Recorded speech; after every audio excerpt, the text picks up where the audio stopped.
నమస్తే, welcome to మీతో సరిత. ఈరోజు నేను దోసకాయతో పప్పు చేస్తున్నాను. ఈ పప్పు చాలా టేస్టీగా ఉంటుంది. దీనికోసం నేను ఇలా కొంచెం గట్టిగా ఉన్న దోసకాయని తీసుకున్నాను. దోసకాయ ఏంటంటే కొంచెం గట్టిగా ఉంటే ఎక్కువ వాసన రాకుండా ఉంటుంది. కొంతమంది వాసన వస్తే తినరు కదా. ఈ దోసకాయని ఇలా గింజలు తీసేసుకొని పీల్ చేసుకొని ఇలా ముక్కలు అయితే కట్ చేసుకున్నాను. దీనికోసం నేను 1 కప్పు కందిపప్పు తీసుకున్నాను. పచ్చిమిర్చి, ఆనియన్స్, ఇంకా కొత్తిమీర అయితే ఇలా కట్ చేసి పెట్టుకున్నాను. ఇప్పుడు ఒక కుక్కర్ తీసుకొని ఈ పప్పునంతా కూడా ఇందులోకి వేసేసి నీళ్లు పోసి ఒక 2 సార్లు కడిగి పక్కన పెట్టుకుందాము. ఇలా 2 సార్లు కడిగేసి నేనైతే వాటర్ అయితే వంపేసి మళ్ళీ ఫ్రెష్ వాటర్ అయితే పోసాను. 1 కప్పుకి 2 కప్పులు నీళ్ళు పోసాను. దీంట్లోకి మనం కట్ చేసుకున్న పచ్చిమిర్చి, ఆనియన్, ఇంకా కొత్తిమీర కూడా ఇందులో వేసేస్తున్నాను. ఈ పప్పు చాలా టేస్టీగా ఉంటుంది. ఇదే స్టైల్లో చేయండి. ఇప్పుడు మనం కట్ చేసుకున్న దోసకాయ ముక్కలన్నీ ఇందులో వేసేసుకున్నాను. నేను కొంచెం చింతపండు తీసుకున్నాను.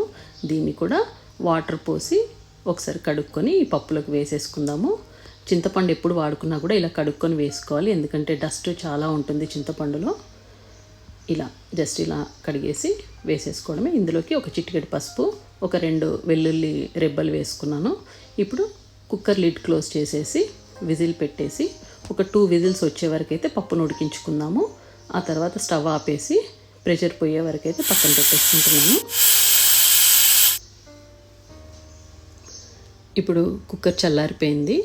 ఇంకా లిడ్ అయితే ఓపెన్ చేసేస్తాను.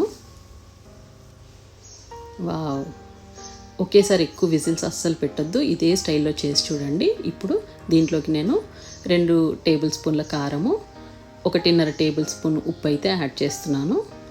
మనం తీసుకునే పప్పు క్వాంటిటీని బట్టి ఇవి కూడా యాడ్ చేసుకోవాలి. ఒక్కసారి ఇలా కలుపుకుందాము. దీంట్లోకి ఇప్పుడు సరిపడా వాటర్ అయితే వేసుకుందాము.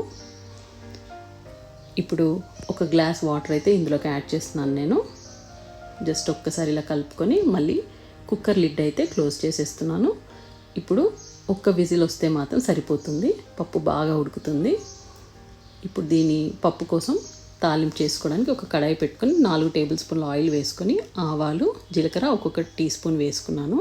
ఒక 2 ఎండుమిర్చిని తీసుకొని ఇందులో చుంచి ఇలా వేసుకున్నాను. ఇప్పుడు 2 వెల్లుల్లిపాయలు ఇలా జస్ట్ దంచి వేసుకున్నాను. కరివేపాకు వేసుకొని ఇందులోకి ఒక 1/2 టీ స్పూన్ హింగ్, ఒక 1/2 టీ స్పూన్ పసుపు వేసి పోపునైతే వేయించుకుంటున్నాను. పోపు సిమ్లో పెట్టి చేసుకుంటే చాలా టేస్టీగా వస్తుంది, మంచి ఫ్లేవర్ వస్తుంది. హింగ్ అది వేసాం కదా. ఇప్పుడు ఈ తాలింపుని పప్పులోకి యాడ్ చేసేస్తున్నాను. ఇంకా పప్పు రెడీ అయిపోయింది. ఈ పప్పుని ఇదే స్టైల్లో చేస్తే పప్పు మొత్తం మెత్తగా అవ్వదు, పలుకుగా ఉండదు, కరెక్ట్ కన్సిస్టెన్సీలో వస్తుంది. చాలా టేస్టీగా ఉంటుంది. చూడడానికి ఎంత కలర్ఫుల్గా ఉందో టేస్ట్ కూడా అంత బాగుంటుంది. తప్పకుండా ఇదే స్టైల్లో ట్రై చేయండి, చాలా టేస్టీగా ఉంటుంది. మా పాపకైతే చాలా ఇష్టం ఈ పప్పు. నా రెసిపీ మీకు నచ్చితే కనుక నా ఛానల్ని లైక్ చేయండి. ఈ రెసిపీని మీ ఫ్రెండ్స్తో కానీ ఫ్యామిలీస్తో కానీ షేర్ చేయండి. కొత్త వాళ్ళు అయితే సబ్స్క్రైబ్ చేసుకోండి. మీ సపోర్ట్ అనేది చాలా important. Thank you for watching. Signing off, Saritha Srikanth.